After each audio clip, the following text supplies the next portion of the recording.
అకుల ప్రిస్కిల్ల అనేటువంటి వీళ్ళు సువార్తికుని చేర్చుకొని దేవుని సేవకుని చేర్చుకొని ఆతిథ్యం ఇచ్చి ఇవ్వటం వలన నిజంగా అతను ఎంతో కష్టపడి కొంతమందిని రక్షించాడు. ఎఫెసు నుండి మరలా అక్కడి నుంచి వారిని విడిచి నాకు చాలా సహాయం చేశారు, చాలా ఆతిథ్యం ఇచ్చారు. నిజంగా మీ విషయంలో నేను చాలా సంతోషపడుతున్నాను. నిజంగా 18 నెలలు నన్ను మీ ఇంట్లో పెట్టుకొని నాకు ఆతిథ్యం ఇచ్చి మంచి చెట్లు చూసుకొని నిజంగా కష్టం అనకుండా భారం అనకుండా నా విషయంలో మంచి చెట్లు చేసినందుకు నిజంగా మీకు చాలా రుణపడి ఉన్నాను. మీరు నన్ను చేర్చుకోవటం వల్ల నేను కొంతమందిని మార్చగలిగాను. నిజంగా నేను మర్చిపోయిన దేవుడు మాత్రమే మిమ్మల్ని మర్చిపోడు. ఇక వెళ్తున్నాను, నేను మరొక చోటకి వెళ్ళాలి, దేవుని చిత్తం అయితే మరలా మిమ్మల్ని కలుసుకుంటానని ఎఫెసులో వీళ్ళని విడిచిపెట్టి వెళితే వీళ్ళు అక్కడ ఉండగానే మరి అపోల్లో అన్నటువంటి యవనస్తుడు అక్కడికి రావడం జరిగింది. అపోల్లో దేవుని పనిని బలంగా జరిగిస్తున్నాడు. మరలా అపోల్లో వీళ్ళకి పరిచయం అవ్వటం, తర్వాత వీళ్ళు అతనికి ఆతిథ్యం ఇవ్వటం.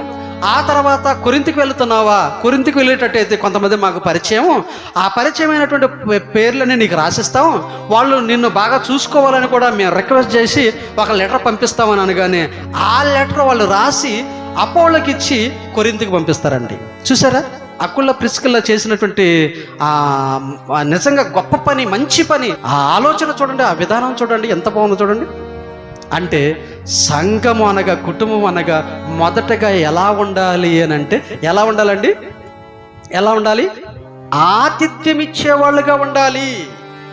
సువార్థికులు అనగా దేవుని సేవకులకు ఆతిథ్యం ఇచ్చేవాళ్ళుగా ఉండాలి. వాళ్ళు ఆతిథ్యం మాత్రమే ఇయ్యలేదు కానీ సేవలో కూడా సహకారులుగా ఉన్నారు. ఆతిథ్యం ఇచ్చారు పౌలు గారికి ఆతిథ్యం ఇచ్చారు. అపోల్లో వచ్చాడు, అపోల్లో కూడా ఆతిథ్యం ఇచ్చారు. ఆతిథ్యం ఇవ్వడం కాదు కానీ ఇదిగో సేవలో పలానోళ్ళ దగ్గరికి వెళ్ళయ్యా, ఇదిగో మేము వాళ్ళకి లెటర్ రాస్తాం, వాళ్ళతో మేము మాట్లాడతాం, ఇదంతా వాళ్ళకి ఇస్తే వాళ్ళు చదువుకొని మిమ్మల్ని చేర్చుకుంటారు, మీకు ఇబ్బంది ఉండదు, మీరు చక్కగా అక్కడ దేవుని పని జరిగించవచ్చు. చూడండి ఎంత సహకారం ఉందో. ఎప్పుడైనా మనం ఇలా చేయగలిగావా? ఆలోచించండి. ఎంత బాధ్యత అండి, ఎంత బాధ్యత ఆలోచించండి. వీళ్ళు ఆతిథ్యం ఇచ్చిన వాళ్ళుగా కనిపిస్తున్నారు, సహకారులుగా కూడా కనిపిస్తూ ఉన్నారు.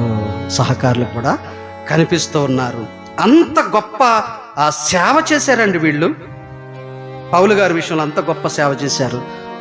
సంఘములో ఉన్నటువంటి నువ్వు ఎలాంటి బాధ్యతలు, సువార్థికుడి విషయంలో, సేవకుడి విషయంలో ఎలా ఎప్పుడైనా ఏ సేవకునైనా చేర్చుకున్నావా?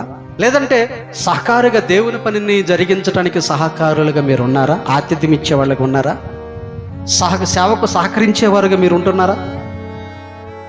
ఏమండి, అపోల్లో ఎవరో తెలియదు, సేవకుడు వచ్చాడు కాబట్టి మరి కొంతమందిని పౌలు గారు కొంతమంది రక్షించాడు, ఈయన కూడా కొంతమంది రక్షిస్తే బాగుంటుందన్న ఆలోచనతో పలానాళ్ళ దగ్గరికి వెళ్ళండి అని చెప్పేసి ప్రోత్సహించారండి. ఈరోజు ప్రోత్సహించే వరంగా ఉన్నావా? మన కుటుంబంలో ఉన్నటువంటి వారిని తీసుకురాలేము, పక్క వీధులకు చెప్పలేము, మన వీధిలో ఉన్నటువంటి వారిని తీసుకురాలేము, ఎవరిని సేవకుడికి ఆతిథ్యం ఇవ్వలేము, సేవలో ప్రోత్సహించలేము. ఇది బాధ్యత అండి. అకుల ప్రిస్కిల్ల అనేటటువంటి ఈ దంపతులను చూసి మనం చాలా విషయాలు నేర్చుకోవాలండి. వారికి ఎంత బాధ్యతగా నడుచుకున్నారో ఆలోచించండి. నిజంగా మతిపోద్దండి, ఇలాంటి వాళ్ళు కూడా ఉంటారా అనే ఆలోచన మనకు వస్తుందండి. అలాంటి వాళ్ళు ఉండబట్టే అంత సేవ జరిగిందండి ఆ రోజుల్లో. మనలాగుంటే మందిరాలు మూతపడటమే తప్ప ఏమండి దేవుని పని కొనసాగదండి. ఎంత ఆతిథ్యం ఇచ్చారు.